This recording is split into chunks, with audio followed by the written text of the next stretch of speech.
Hello, how are you? Back again with my channel Creepy Short Story. Today I will tell an urban legend that often haunts my childhood and other children. This legendary urban has survived until now, although it's not as scary as it used to be. This is not a ghost story, but it is a story about children who are used as sacrifices to launch a building, bridge or other big project. Once a year we have to face fear and be alert, so that it sinks into our bones. Alright, let's get started. I live in a small village. This village is located in a small island called Menjal Island. There are no four-wheeled vehicles here, only two-wheeled vehicles and bicycles. The majority of residents use lanterns for lighting at night. All houses are made of wood. The inhabitants live along the coast and most of the islands are covered by forests. You can imagine what the atmosphere will be like. At that time I was 10 years old. That means it was 21 years ago. Because we live on an island surrounded by clay. So the coastline is overgrown by mangroves and other plants.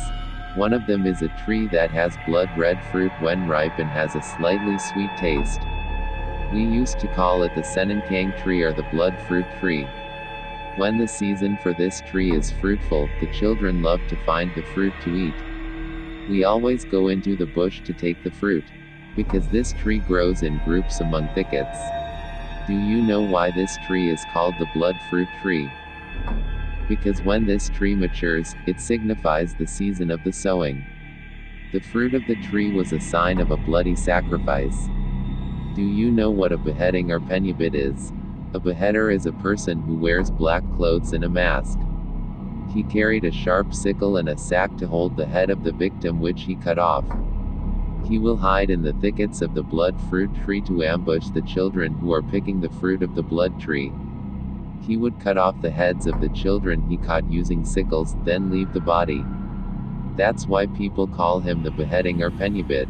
Usually they consist of several people who scattered to various regions in search of sacrifices.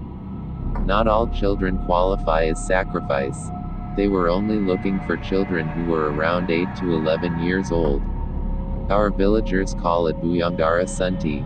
It is because their blood and souls are still pure that the sacrificial ritual is successful. They will take the boy's severed head to the construction site of a project. According to the story, the head of the children will be buried or cast under the foundation of the building that was built. There are also those who say that the children's bodies will be tied up, then buried alive under the pillars or the foundation of a building. The bigger the project, the more heads are needed as a sacrifice.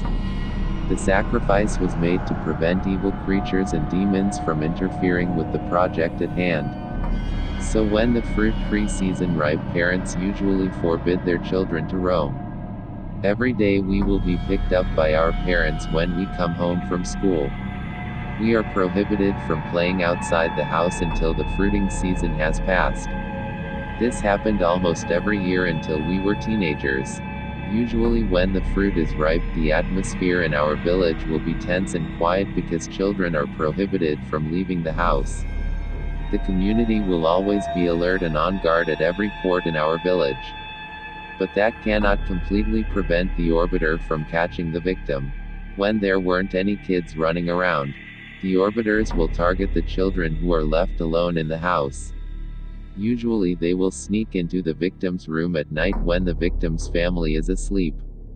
Thank you for watching. See you in the next video.